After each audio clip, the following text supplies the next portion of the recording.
All right, we got a fun show here in the club today. We have an underdog NBA shark in our midst. He's going to be joining us. You know him as npamlanye from the Underdog Streets. Will be fun to hear about his recent exploits and a couple first place finishes last week. We'll dig into that. We'll also do an early week 11 NFL peek here, as we are wont to do. It's the club. Let's go.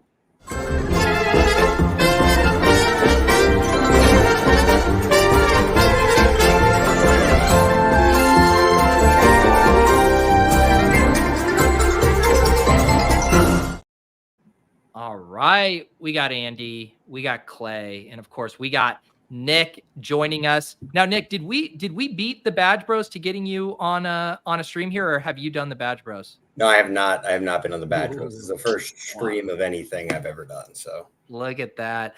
You could get our sloppy seconds, Badge Bros. We're getting the scoop here. So yeah, you what were the two tournaments that you won last week or got first in?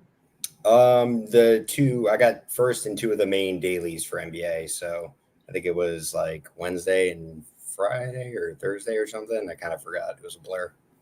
Nice. Well, congrats. It does seem like that, there's been a lot of people in the Discord, Badge Bros, who win in waves. Like the heater element definitely seems very real. We've seen copper prices in NFL been on an absolute heater. I feel like there's guys and it's like a rolling kind of cyclical thing. Do you feel really dialed in right now, or is it just truly random that you were able to go back to back like that?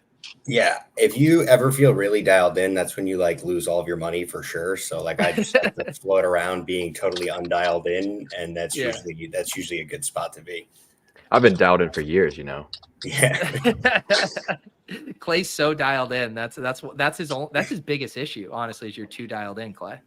Yeah, well, we always like joke in the Deposit Kingdom Discord that like if you ever like finish entering for the day and you're like, oh wow, I love my lineups, like I really haven't figured out today, you don't stand a chance. Like there's absolutely no way that you're winning money that day.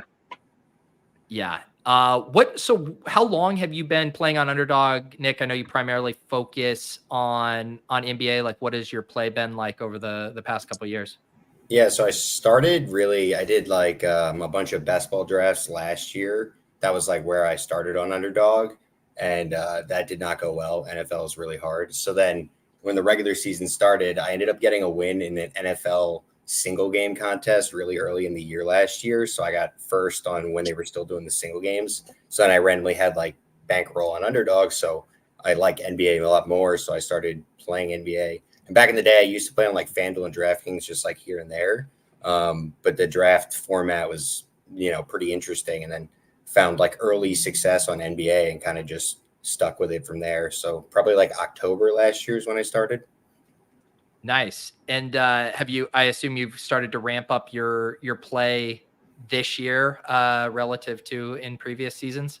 Yeah. I mean, I started playing a lot more. I didn't max enter a contest in NBA last year until like the playoffs started, because then the year was kind of winding down. I was like, all right, I should try to max enter these. So then this year going to it, I was like, all right, I'm going to be a max enter guy. I'm going to get there this year. And I still haven't max entered a slate this year yet. Wow. Yeah, that's just mostly because we talk about it in Discord a lot, but like I don't auto draft pretty much at all. So, trying to manually draft 150 every day is super hard. So if somebody can do it, that's impressive, but I haven't been able to. Yeah, I honestly don't know how anyone could do it. Yeah, I can't get there myself. So like, I try to get like over 120 if I can, but that's usually like where I float around, kind of getting right to like 120, 130. So where do you fall? You're drafting like all day too, right? Like, yeah. I mean, because I see you on because I get up and draft early in the morning, and you're like Badge who I see every day early in the morning drafting with me. Yeah, that's like kind of the only way that I can get that many in, honestly, with the manually drafting is, I do like 30 the night before, then I wake up and I do like 20 to 25. And then throughout the day, if I get like, 10, 15 minutes, I'll throw in like 5, and then I do them in like chunks throughout the day to try to get as many as I can. So are you Have you heard Andy talk about his process, or I'm sure you've seen in the Discord? It sounds like you're approaching it slightly different. You got some more calluses on your fingers from the hand building elements. Yeah. I mean, auto drafting totally works. I think you can totally do that. I personally have not done any better by auto drafting, except for I think playoff contests last year or like the smaller slates. For me, I think that auto drafting is a little bit better just because there's a lot less players. But whenever I try to auto draft on a bigger slate, I always end up with, crazy heavy exposures, which is not really my play style. I'm pretty flat with my exposures usually. So I like to be able to manually manipulate each draft. And then I like to play with the draft room a lot too. That's kind of where I mainly focus my brain power, is I let other people do the projections and rankings, and then I apply that to the actual draft room based on what other people are doing based on ADP. So that's how I generally function in the draft. And do you think there is maybe now, because it does seem like a lot of people, and because of Andy kind of talking about it in the autoing and stuff, it seems like it's more prevalent now in the NBA. Do you think that is an advantage for you if more and more people are doing it that way? I think it can be either way. I mean, I think if you're the best at projections, if you're really good at projections, then sure, you putting in your projections, if you're better than everybody else, I think that's a totally viable way to play any slate, obviously. But I think that if you're not the best at projections, or if you're using universal projections, then you don't really have as much of an advantage unless you're taking advantage of an individual draft room. And so that's where I stand. I'm not like a projections guy. I'm really more about trying to get ahead of projections before they come out, because obviously we know like ETR super moves the lines for every ADP. And so a lot of my focus is in the morning trying to project what ETR will do with their rankings. That way I can get ahead of those guys going up. And then later in the day, you kind of shift your focus away from that to build teams not contrarian to what ETR is doing, but maybe contrarian to where the ADPs are now slipping for guys that they projected lower than the ADP is currently at.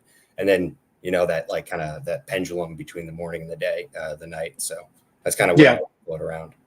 I think that makes a lot of sense. And I think, there's like tons of closing line ADP value that you can get on either side. And especially because on any bigger slate, like the difference between ETR having a guy ranked 5th and ranked 20th is like not that many points. And like, having someone ranked 5th overall or 20th overall is massively different in like an underdog draft. And so I think that people can sometimes get like a little bit too caught up in that and like care a little bit too much about any one particular rankings versus just like trying to get really good value at any given time. And I do think that's one thing, like you're saying, with playing an individual draft room that like I definitely do miss, because like I remember when I was manually drafting, there are times where you're in a room and you're like, oh, none of these people just took this Q tag player. So now I'm going to push the next Q tag player and see if I can get them too. And there's like little things like that that you definitely miss out on a little bit when you're auto drafting. Yeah, definitely. I mean, that's definitely the point. Go ahead. Sorry. No, you're good to go. No, I was gonna ask, like, are you mostly like IKBing before like those projections come in? Or are you using like other projection sources ahead of time? So, Or are you? Yeah, I used to make my own, but then I'm like, I'm not that good at this, so I figured it really didn't help me that much. And so for the beginning portion of the day and the night before, it's mostly IKB, but in a way where it's ETR or what other projection services they use. Like, it's not too difficult to imagine what they're going to do with some players based on what they've done in the past. So it's easy to see how, like, the night before, if you're drafting, if you haven't made your rankings and you see a player's rate, like ADP is super low, and that, ETR typically would rate them high because of their production, but maybe their box scores are low lately. That's a good guy to get because he's almost certainly going to move up, but he's only so low because the projection on Underdog had him slated as pretty low and he hasn't performed well lately. So it's definitely like an IKB for like that portion of the day based on, and plus Underdog ADP can be really efficient. Some days it's really bad, but generally you can kind of take advantage of that, especially early on, because they'll move pretty quickly too. Nice. Andy, I assume that the ETR ranks just have such a bigger pull on NBA than NFL just because of like the size, because there were some ones last week where ATR was way ahead of market and the ADPs like never budge. Like they had Lockett ahead of Metcalf, and there was a gap between those guys the entire week that never closed. It must just be the volume of drafts that keep that a little stickier. Would you think? I think it's like a bit of volume, and I think probably at least a little bit. It's that there's like so much less correlation. Like the NBA stuff, I feel like is even more so. How many points am I projecting this guy for, and less so upside or matchup dependent, and all these other kind of variables that I feel like football does kind of come into play, where like with Metcalf and Lockett, like Metcalf is just like a way sexier GPP pick for a lot of people. I mean, I love drafting Tyler Lockett, but whereas I don't know, with basketball, I feel like you don't quite get that.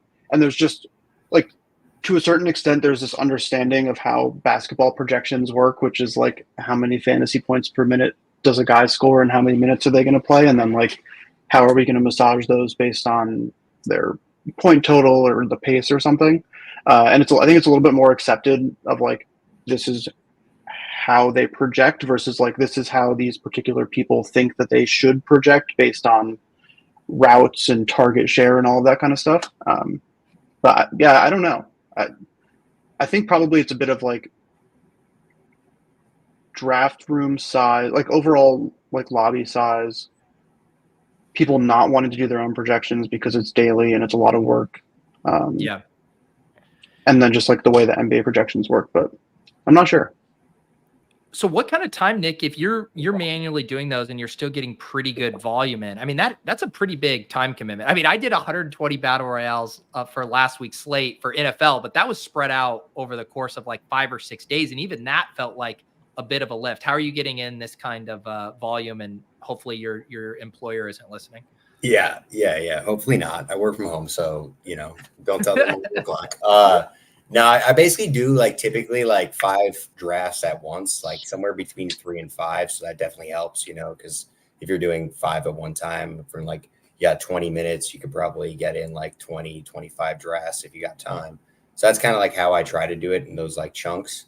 And then typically I just realize I'm not caught up enough on volume. And then 10 minutes before lock, I'll do like 35 drafts at one time and totally mess them all up. But that's kind of how I get to that last little bit of volume. But yeah. And then obviously I think doing a good chunk the night before, and then, in the morning when I go on a run or something like that, I'll try to do like a bunch, and like only Andy's the only one in the room. But so I'll have like typically like maybe like 50 to 60 to done before it's even like 9 o'clock. Do you find, because Andy, I know you were saying like the way you do stuff with like re-uploading ranks to kind of balance your exposures if you're getting like an uncomfortable amount. Like Nick, do you find yourself manually calibrating your exposures or kind of checking in? Do you have like targets you're trying to hit, or do you just kind of let the chips, fall where they may? Like I said, I'm pretty like flat exposure. I don't really, and that probably, I probably don't necessarily need to do as much. That had more to do with starting out because I didn't want to like, lose all of my money right away. And so I still kind of just carry that over because it's worked and I don't really want to change it. So I just typically try to keep my exposures, unless I'm super into one guy, not super high, like under 30%. Honestly, I don't really to go over that threshold too much. And when I do, it's Derek White last night and he has 9 points. So, I guess that's why I don't do that. Yeah, I feel like we're pretty similar in that sense. Yeah, and then you have to adjust them too, because otherwise you're going to end up with the same combinations too. So if you have the same ranks in, you need to, if you don't adjust them, you're going to end up with the same sort of, if you get Embiid, then you get this guy and then you get this guy. And if you don't change it, you'll end up with that a lot. Yeah, I've gotten to the point now that we have that extension that like pulls all of your lineups. I'm like adjusting my rankings every like 15 drafts or so, and just kind of mixing things up pretty consistently. And my newest thing that I'm doing as of like a couple days ago is I'm manually adjusting people based on my exposure to them, to where it's like almost impossible for me to get more than like 30% of a player unless like I think that their ADP is just like totally incorrect. Because like a lot of like what you were saying, I just don't know how valuable it is. Like, it's fun to be the guy who has 7 teams in the top 20 or whatever. But I don't know how valuable that strategy, I guess, is long term versus just like trusting that ADP is somewhat efficient, and that if you just take all the different combos of the top 36 or 40 players every night, you're probably going to hit every once in a while and not bleed out in the meantime.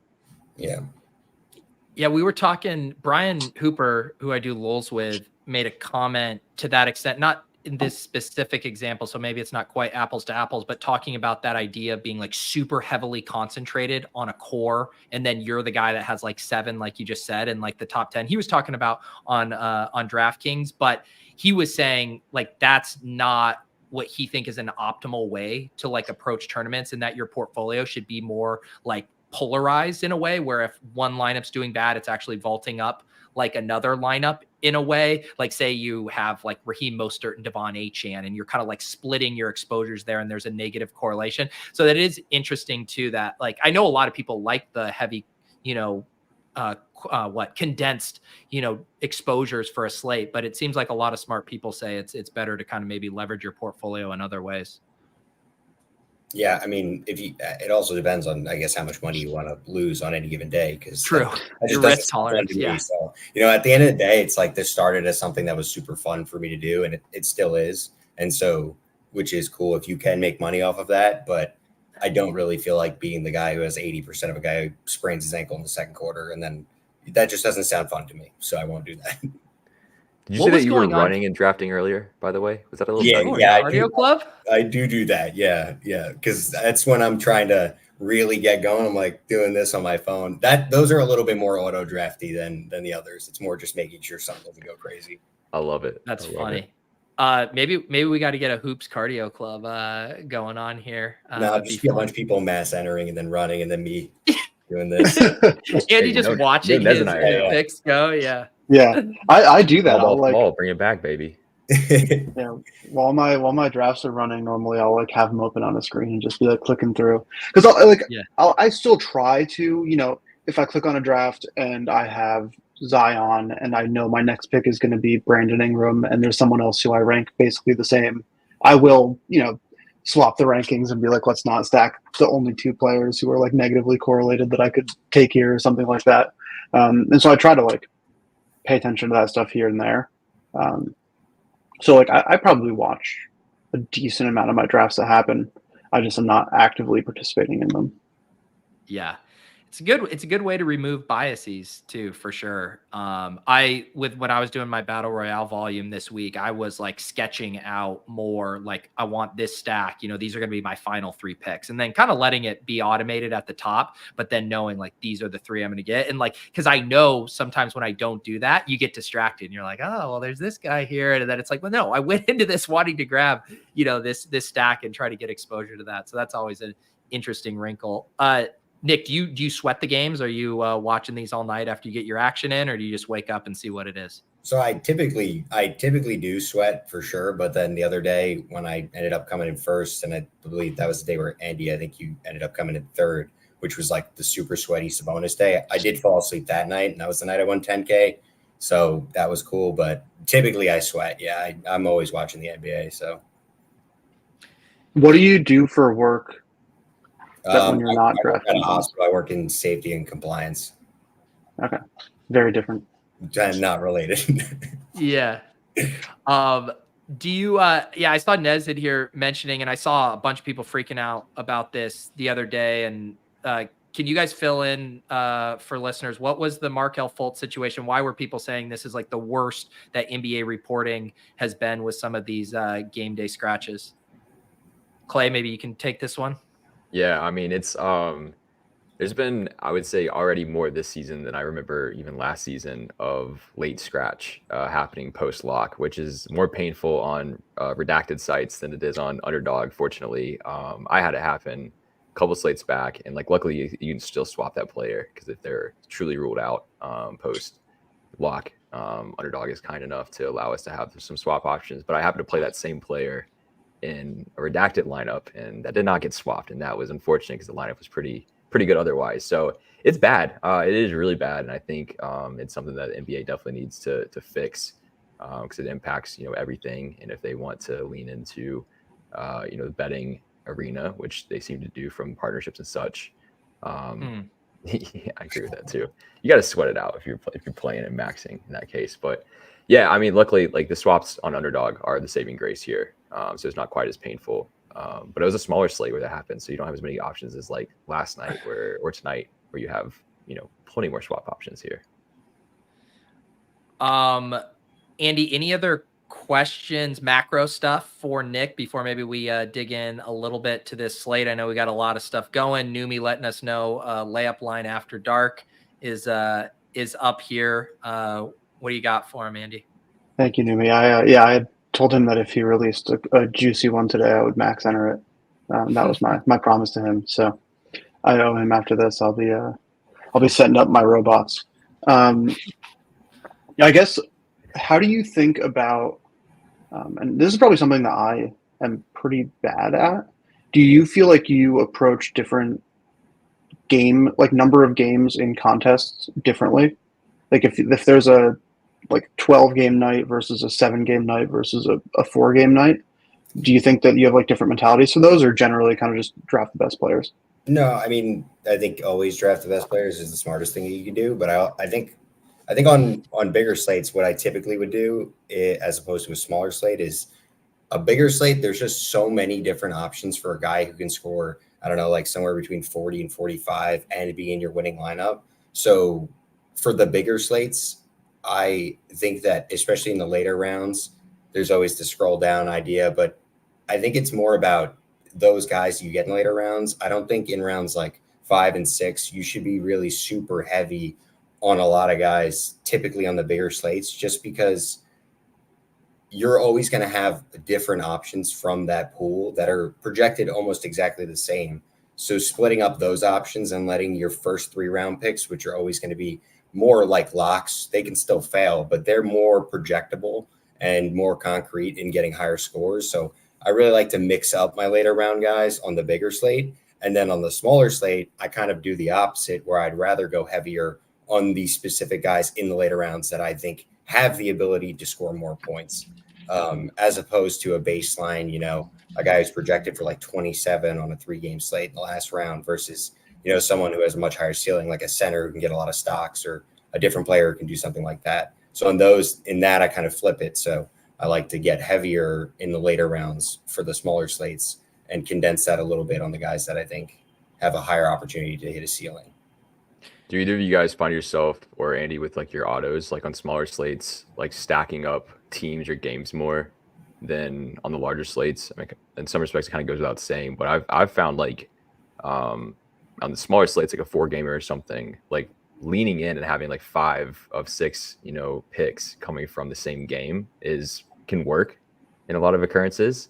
But I don't know if you guys have found success with that, or have found that to be more of a thing that happens for you across. It definitely happens. I would say I relatively actively try to not do it, just because in my head there's some amount of negative correlation unless they go to overtime, and I don't like taking the bet of like, oh, what if this game goes to overtime? That's not like a super exciting bet for me. But for the most part, I just kind of try not to care too much. Like sometimes you get 5 guys on the same team and you're like, oh, that's probably not going to be the lineup for me. But sometimes it happens and I just kind of move on. Yeah, I don't consider it like a ton, honestly. I think about it on the smaller slates. If the Bucks are playing on a smaller slate and like Giannis isn't in, then I'm probably just trying to get $1 billion. So I think that's like the one case where it differs, where you'd say like, hey, if a star player on the team on a smaller slate is out, then I don't mind having a ton of those guys because I think their baseline just goes up a lot higher. But other than that, I don't think about it a ton. I think injury news is like probably the most important part there. Like I wasn't going to play last night, and then I hopped in kind of after the Raptors news broke and just jammed. I just got like the way my draft like went. I just stacked up like a lot of the top Raptors options, got both like Kuzma and I think Poole as well, and was like, all right, well, I'm just going all in on this game. And other than Schroeder dudding, it would have looked really nicely. I was sitting like top 6 until the late game hit, and then the Fox and Sabonis teams came running of the board. But it's just something I've been like a little bit more intrigued by because I think there's some viability in the smaller slates if you find the right spot and the injury news breaks the right way. But it's obviously so subjective to slate by slate and news by news basis, I think, too. Nick, if you had a piece of advice for someone who maybe dabbles in drafting and Underdog, they're looking to ramp it up a bit, they're not going to go the full automated ranks process, what kind of recommendations or tips would you give to them? Well, I would say there's two things. Now there's a bunch of contests, so you have lots of options. So if you're going to play, you might as well play in the ones that have like a 5 max or a 20 max, because that's just a lot easier than going against the automated robots versus like 150. So definitely start there. And then other than that, I think if you're going to do it, there's no issue with like sprinkling your drafts throughout the day to try to get different ADPs. If you're not super locked in, and if you're not paying for projections, or even if you are, you should just try to factor in the times that you're drafting, because the ADPs are going to change, and then you're naturally going to get different builds without really having to, think about it as much if you draft throughout the day. If you only want to throw in like 5 to 10 or something, just split them up that way. Otherwise you're drafting the exact same ADP, probably versus the same people. So I would say those are definitely mix it up a little bit throughout the day. I got another question for Nick before we head into the slate tonight, but are there any particular like players, teams that you've been leaning into a little extra like so far this season that have been kind of like, quote unquote, your guys or your spots that you're looking to on a given slate? Yeah. I mean, I was really into Scotty Barnes to start the year, which definitely helped like with the early success, just because their, team dynamic changed. And I guess that's like another thing to factor in. Yeah. So it's like, they got rid of Fred VanVleet, and I was like, hey, Scotty Barnes totally is going to run this like point kind of forward thing a little bit. And so early on in the year, projections were still kind of basing that off of previous performance, but the reality was that his role was entirely different than it was last year. So that super helped. And then Tyrese Maxey's the best player on the planet Earth. So just I think recency bias is definitely a thing, but I think it could go both ways. And I think sometimes it's totally a viable way to take advantage of something. Like if some player is is playing very well in that moment for whatever reason, maybe his team dynamic shifted, or maybe he's just playing at a different level, I think there's no reason that you can't factor that in. And so like, someone like Maxey, who is, due for regression a little bit, but if you jumped in on him after he had his first 2 games, it's like he's done it like 4 times in a row still. So, or Scotty Barnes too. So those are really it's like a preseason guy with that Scotty Barnes take. I love it. Yeah. Yeah, I think that's one of the things that's interesting going into now. So like I, just for fun to kind of follow along like all of my projections that I do, which again, like I'm certainly not like an expert basketball projector by any means. I'm only using stats from this season, and like all of the other sites are using probably mostly last season still. And so it's interesting to see like where there are very large discrepancies of like, this player projecting only based on stats from this season is projecting very differently from how all these other sites are projecting them. And, sometimes what that means is like, small sample size doesn't matter, ignore it. And sometimes, like Nick's saying, you can kind of be like, I think this like actually is something that's different. And that's where actually watching the games is really helpful too, because you can have a little bit more context. So let's set the table a little bit for this slate. First of all, someone tell me what this in-season tournament is. Does it have any significance? Yes, so I did some research on the in-season tournament. I mean, it's all okay. School me. Significance is in air quotes here for real. I mean, the champions get 500K a pop on the team. That's really the added incentive here, and it's only Tuesday and Friday night games that are in the in-season tournament. The games do count for regular season wins and losses, except for once they get to like the final round or 2, and then those do not, which is a little strange. And you can tell which games are the in-season tournament games because the teams have special jerseys and courts, aside from one team, which I can't remember, whose court was delayed, and they're now using their City Edition court. But tonight, I think all these games, or most of the games, are in-season tournament games, or IST, as the industry likes to call it. And I mean, how many games do we have on this slate tonight? I think 10. 10? Tonight. What do we, maybe more, maybe 12. How do you guys feel about maybe hopping in? I see we got the heat check here, the winner take all. We can avoid some of the max enterers here. What do we think? Yeah, let's do it. I have no more entries for anything left for the day, so I'll be watching. But okay, you could be my guide here, Nick. Either feel free to draft with me or against us if you want to hop in. Either way is good. No, I'll just help you guys out. Hang out. Perfect. Look at that. do you draft differently at all, Nick, for different contest sizes? Not really. Me either. Yeah, I mean, I think that there is a way to explain it that would make sense. Like, oh, it's a smaller field, so you don't have to go as crazy. But I'm like, I don't really go. I'm not scrolling down super far in the regular tournament either, so it doesn't really do much. Yeah, I feel like there's a subsection of people who the majority of their strategy is like let your uniqueness come from like ADP value and other people reaching and stuff. And I think we're both kind of generally in that camp for the most part. No, I think it's the easiest way to do it. The rule for the heat check is you can only draft players who actually would go and shoot for a heat check.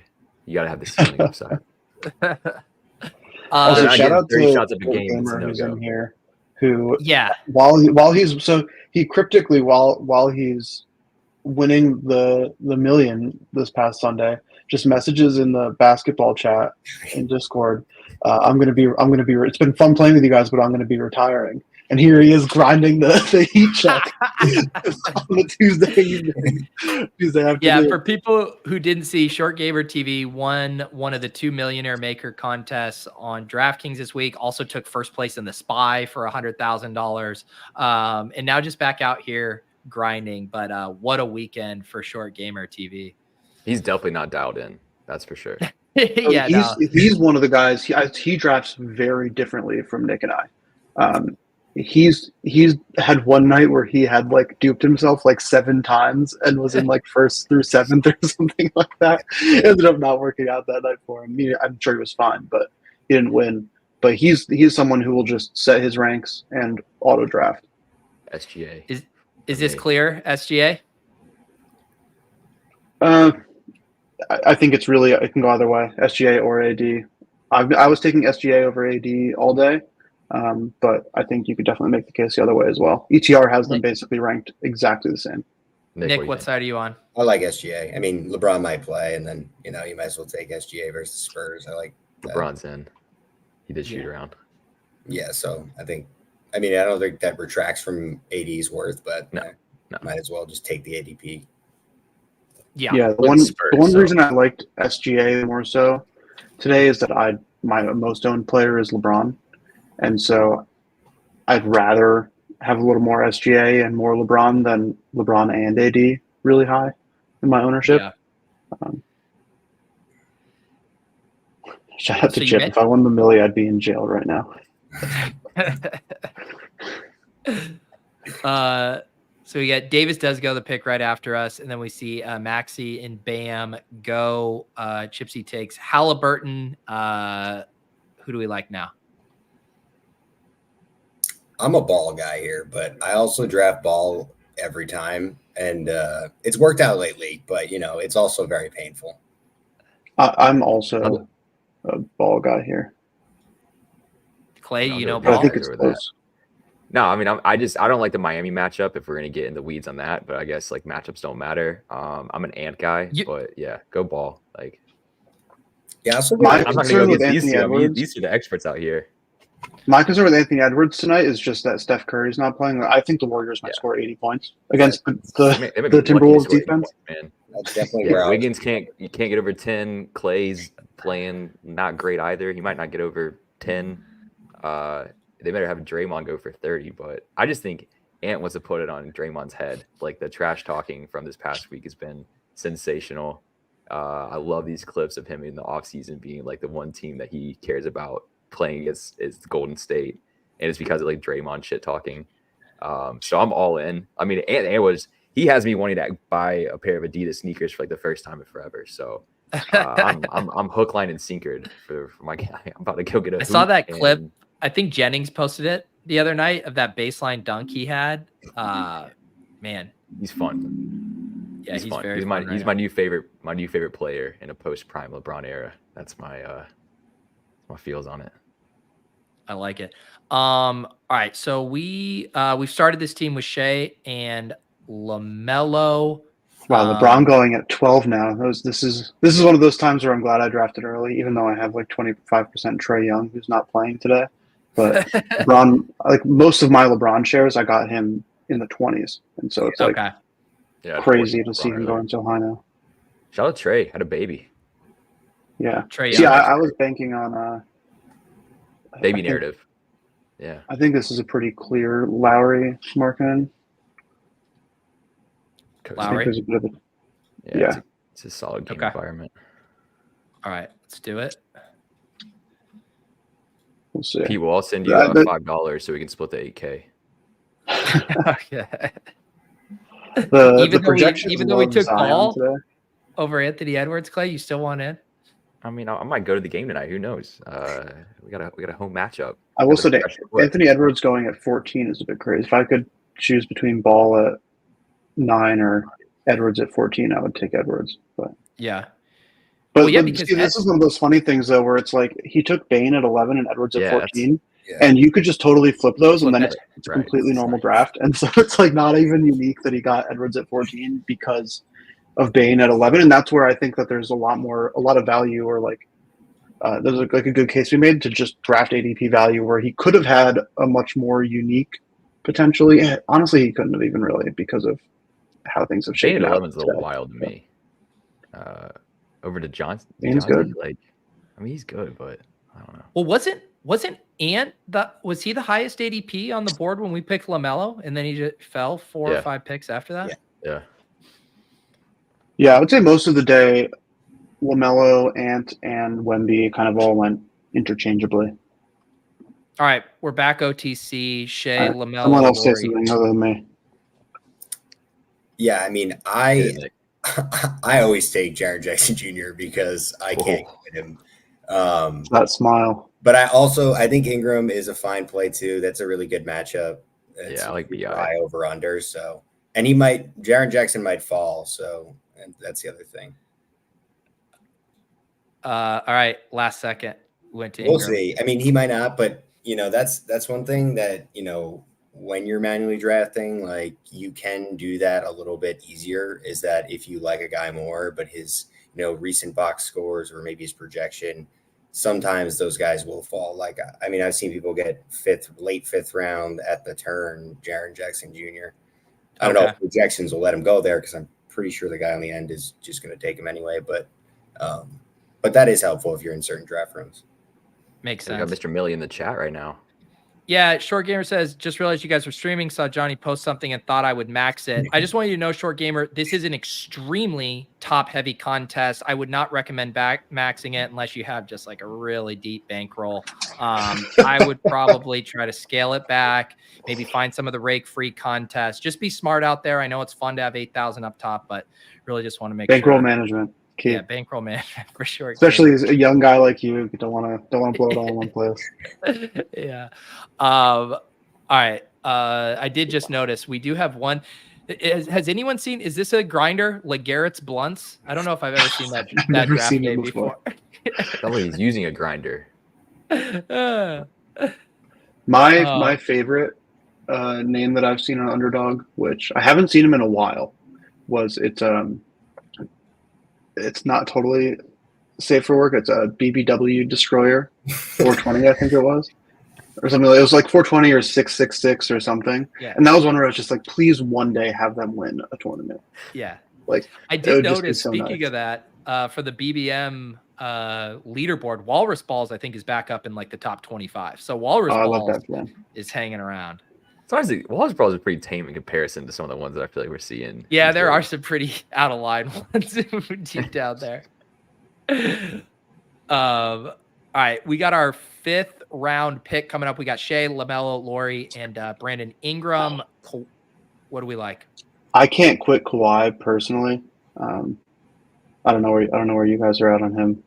Yeah, I mean, I just take Clippers and then get sad when they're in my lineup. So yeah, that's how I feel. Like my projections loved Kawhi. Other people's projections loved Kawhi. He's one of my largest owned players of the day, and I'm just like, every time I'd see him get in my lineup, I'm like, this one's toast. It's not going to be the one.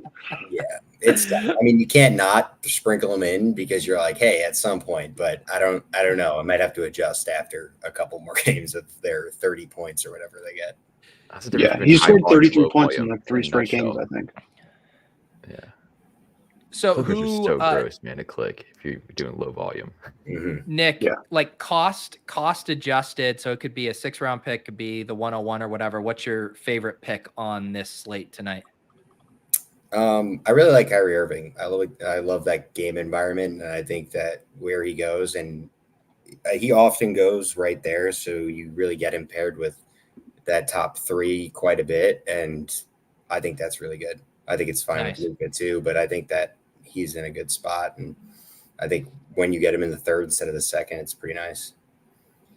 Yeah, and he's also one who offers pretty nice leverage against Luka too. If you like, especially on a team where you start Jokic or Embiid or even like SGA, having Kyrie as well feels like a pretty nice combo, and it's pretty doable. What do we think? Final pick here. Well, I kind of like Rudy. We didn't pick Ant, so there's a little bit of something there. If you're saying like, hey, maybe Rudy has like a weird outlier game, but he also has been playing really well lately. Blocks. I mean, you can't go wrong with a guy who could get 7 blocks in a game in the 6th round. Nice. That's who I would have taken as well. We also passed up on Cat a couple picks past ADP, and so I think it makes sense. There you go. Leveraging those earlier decisions. This one's in the book. Shea, LaMelo, Laurie, Brandon Ingram, Kawhi, and Rudy Gobert. Are there any other contests that would be fun for us to rip one off in? So there is one $4 single entry. It might be full already. I think it's full. But that's a good one. Shout out to really Newbie and cool Hope. They've been doing a really good job with these kind of smaller stakes, like, kind of dip your toes in contests. But I think those all might be full. Mm-hmm. Yeah, I need you robos to stop maxing the $3.20 max too, and leave that for us small potatoes people. That it is funny. So like I will say, I do think it's hitting the right target audience. Like the free throw, the double up, and the did you guys see that thumbs up, or is that just me? So Kitchen just did that on our. I wasn't even doing a thumbs up. All right, maybe I was. There we go. These smaller stakes tournaments, so I feel like they're definitely softer, which is a good thing. They are targeting to be, but it's interesting to see. I kind of wouldn't have expected it. I figured they would all just be the same people playing, just maxing everything, like D-Gens. But they're definitely softer tournaments. I haven't played in like most of them just because I just try to focus my time on the main ones. So, thank you. Yeah, so I'm not really doing them that much, but I think they're super cool. So yeah, I think they're like kind of fun thought experiments for me where I do all this kind of adjusting over time and stuff with the main tournament.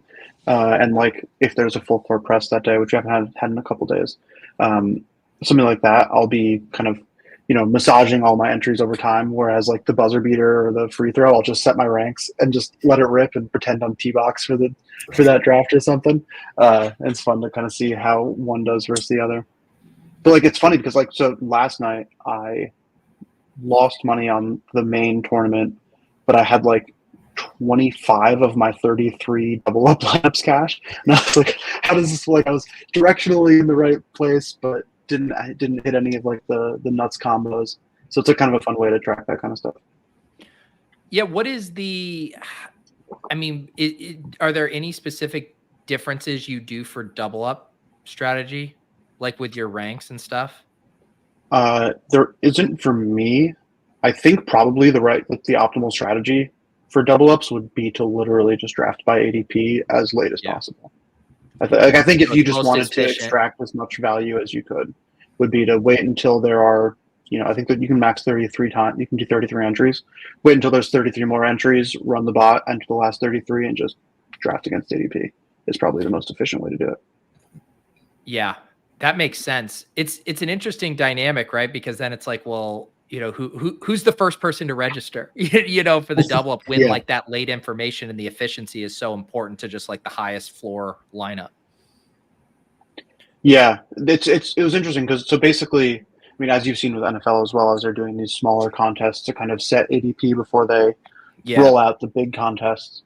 When it started, it was just the double up, but now they have a small like layup line contest, which is the least efficient contest in like the history of the planet. It's pretty funny because it's like this time boxed tournament where the entries are only the first couple hours, where there's games still going on from the night before, no projections, no injury reports, and so the double up takes longer to fill. But for a while, those were filling like the night before too.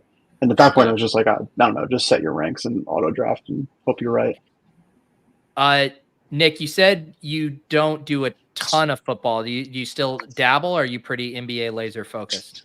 The only thing I do on NFL is the short game slates. I play those, and I was actually had a pretty good week in those as well this past week. But that's like typically the only thing I play in the NFL. Just a little bit easier to do a bunch at the same time, and it's kind of just a little bit faster for me rather than trying to figure out what I'm going to do with the giant main slate. So.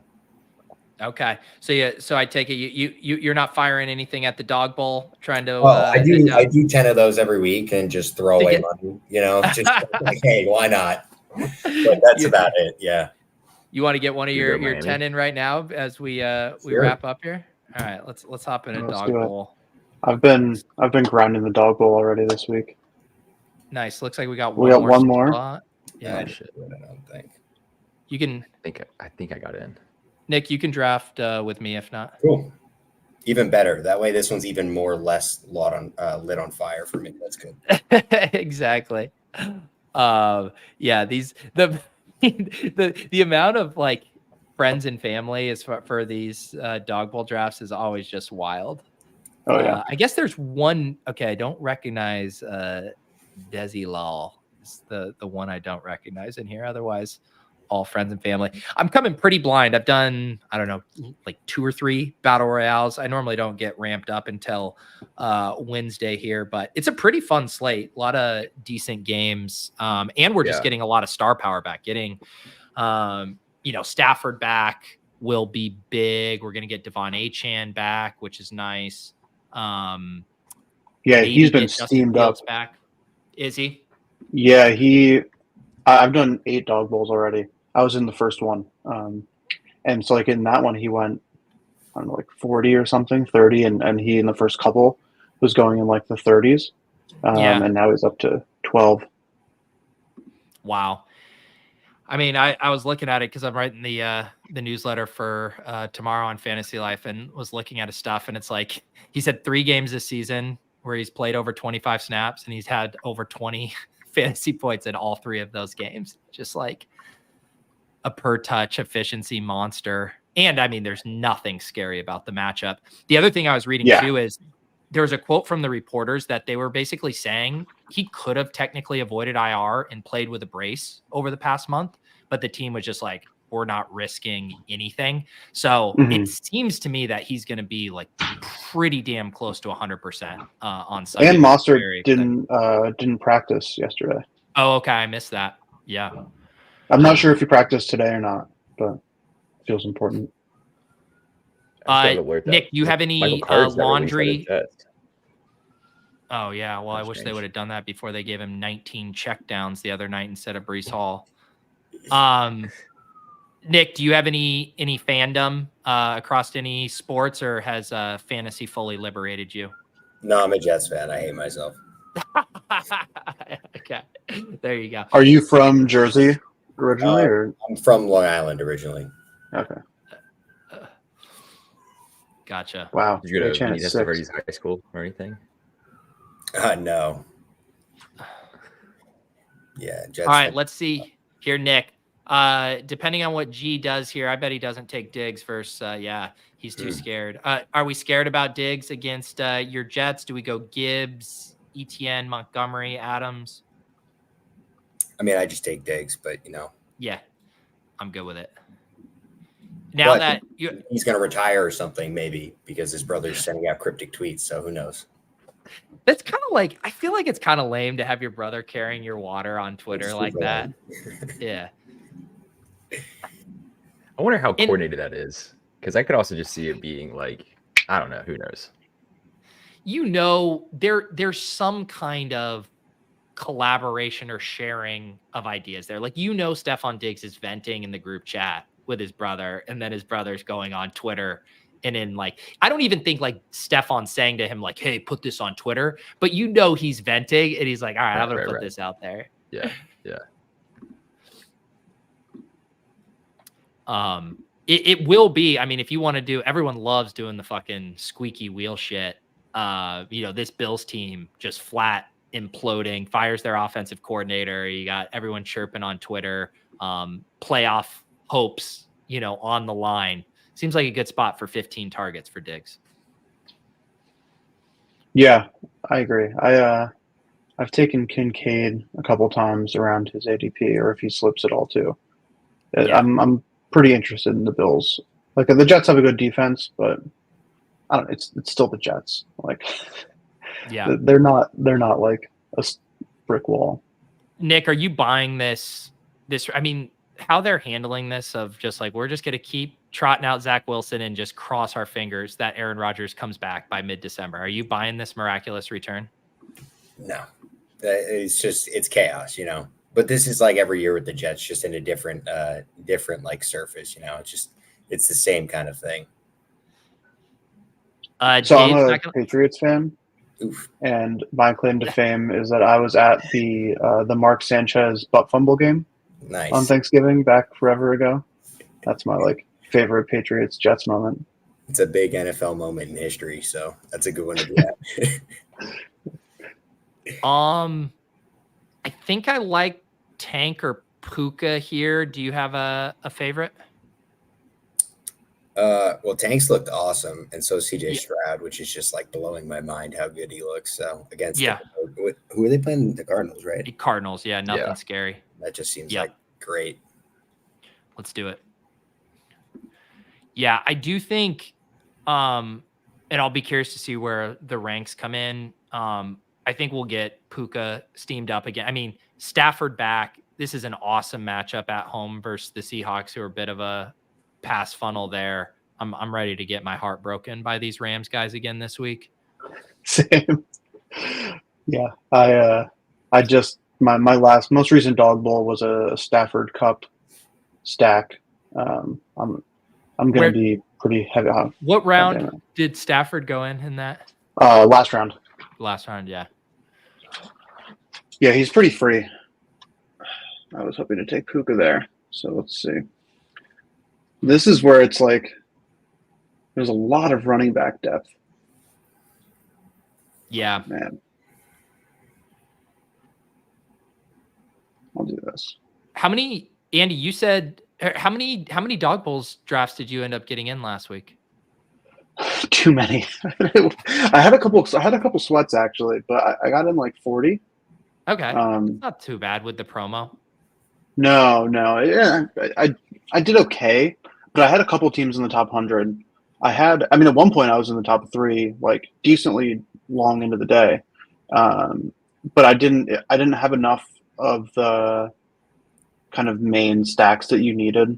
I had some Dak and Brandon Cooks. I had one team that was very live, but my running back was Saquon, and so that tanked me. That was my highest scoring team. But yeah, I had a ton of TJ Hawkinson. I had a lot of Dobbs Hawkinson stacks. He was my go-to late round quarterback.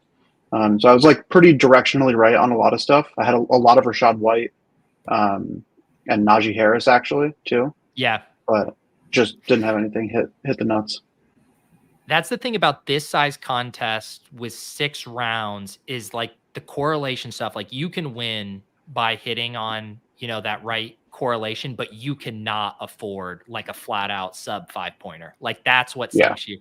Whereas you see, the guy, what was it? Even when Yuta won the Millie a couple weeks ago, he had snowflakes from Bijan in his lineup. Mm-hmm. Because there's 9 spots, there's so much ground to make up, but with only 6, you just can't afford the sub 5 in this size of a contest.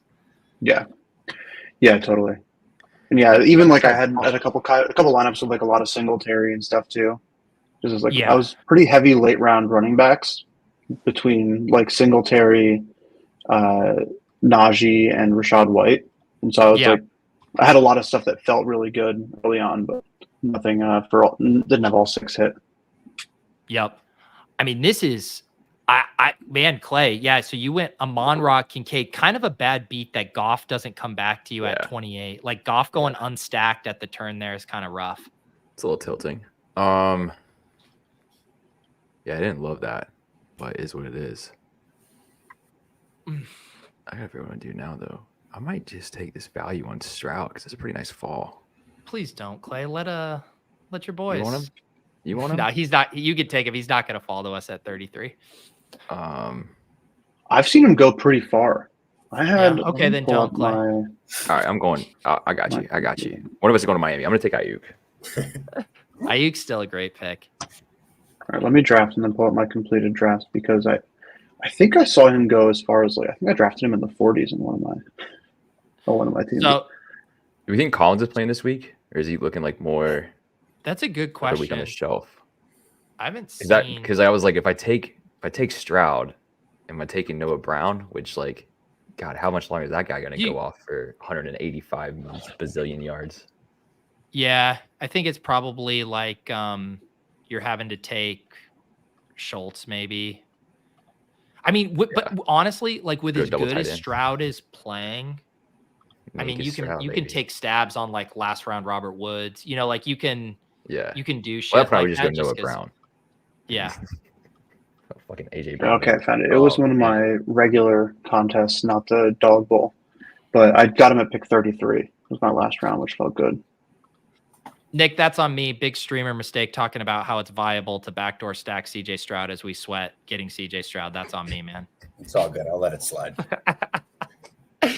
Well, Josh SZW did not let it slide. So. This Noah Brown ADP though, I'm just gonna come out and say it right now. It's fucking absurd. Wild You're not boy. taking Noah Brown over Mike Evans, DK Metcalf, Terry McLaurin. Yeah, and isn't Nico Collins going to be back too? That's what we were just looking at.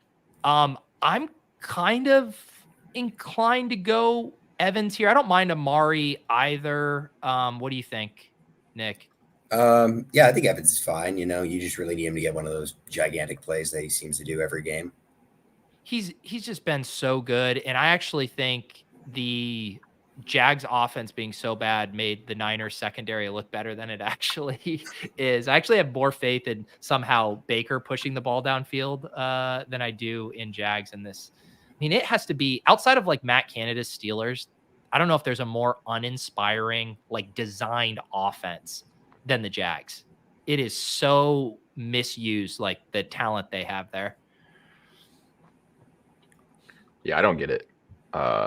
You know, I had the Ridley bags going into the season, so it's been a little painful. Yeah. And I have them a lot. Managed. I was kind of hoping we could get Breece Hall there coming back, Nick, maybe opposite of Diggs, but it wasn't meant to be.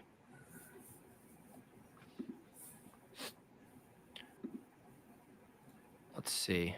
So we are down, for quarterback stacking. So we probably want to maybe think of a tight end in mind, too, or we're probably looking at Baker for a stack. I meant to say, guys, a happy Jalen Warren RB1 day. Yeah.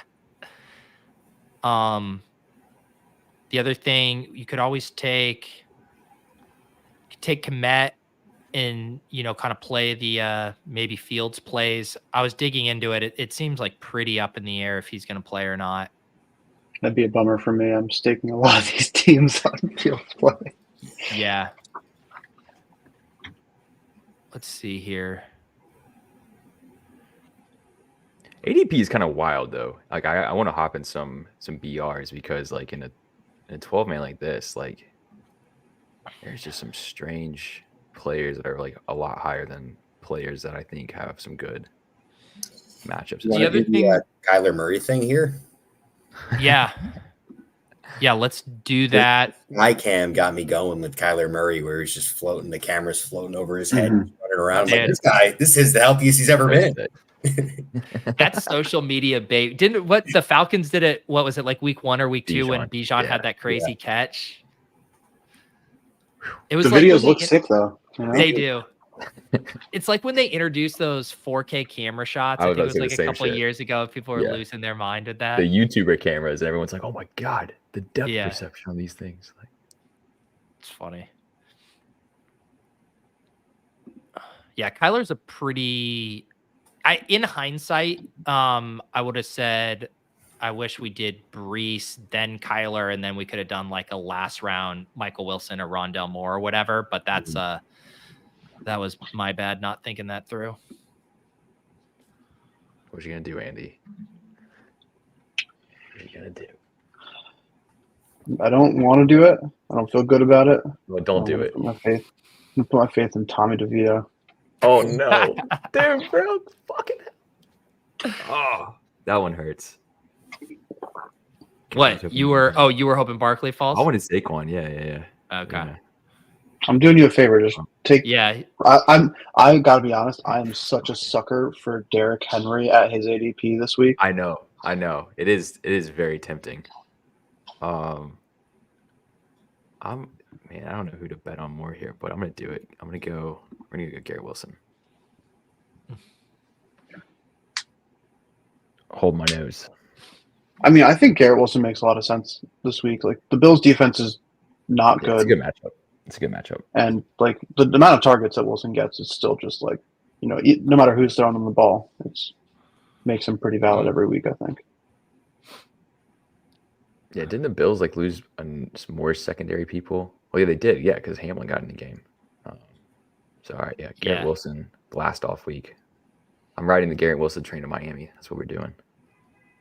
I like it, dude. It like the season he's having is honestly incredible considering the quarterback play. I think I feel pretty confident he'd be a top 3 wide receiver on the year if Rodgers was healthy the full season. I don't think that's even that hot of a take. Weren't you guys saying that maybe on like a Shipcast or something recently? It was something about like if he still had like A-Rod, like we were drafting him for, like he just might looks so be like fucking the 103 good next year. Yeah. Any other hidden gems for you, Nick, or guys you like clicking in these streets? For NFL, I did one Dawg Bowl this week and I forgot about it and I drafted 2 tight ends. So I was that guy who scored last week or whatever. So I had that happen, I think, in one of my Dawg Bowl drafts. And it's just such a crushing feeling because it's not even like it's the worst thing in the world, but it's just like just staring at it just makes you feel sick. Yeah, absolutely. Because you're like, what is that? That's crazy. 2 tight ends. One of them was Cole Kmet. I'm like, that's just not a thing. No. What you need it to be is you come back and you're like, oh, nice. I took TJ Hawkinson and Trey McBride. That worked out. Yeah, I guess of all the weeks to accidentally auto draft 2 tight ends, last week was a pretty good week to do it. George Kittle was like a slider. He would have been a guy that you could have realistically like accidentally autoed with a TJ Hawkinson earlier pick, and that would have worked out very nice. Yeah, I have an accidental 2 tight end. It happens. Just life comes at you fast. All of a sudden, you're distracted. What do you think about just correlating Kyler with Connor and then playing that tank bring back? Yeah, I like that. Connor was like, he didn't have a big game, but like the usage was there for sure. And I guess Houston's run defense has been just middling.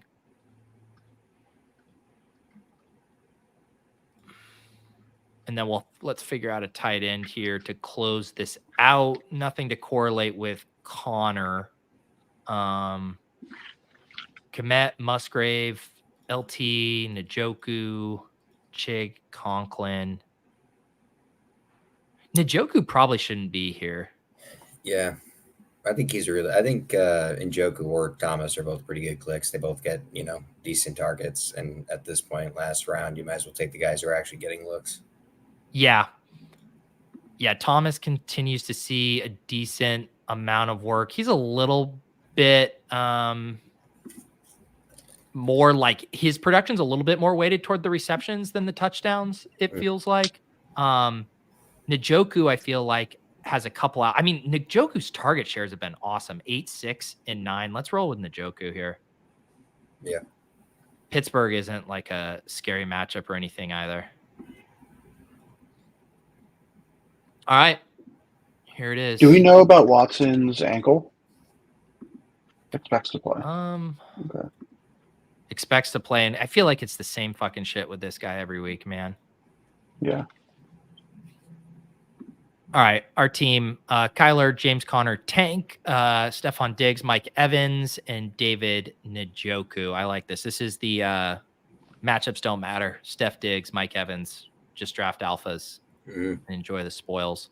Andy is going to land the plane. He has a similar quarterback running back stack with Herbert and Eckler, has Kittle, DJ Moore, Barkley. I believe one time on a show, Andy said he's such a slut for DJ Moore, so that continues to hold true here. Andy, how are you going to land the plane? I'm planning to finish it out with a Quentin Johnson for the double stack. You're a better man than me.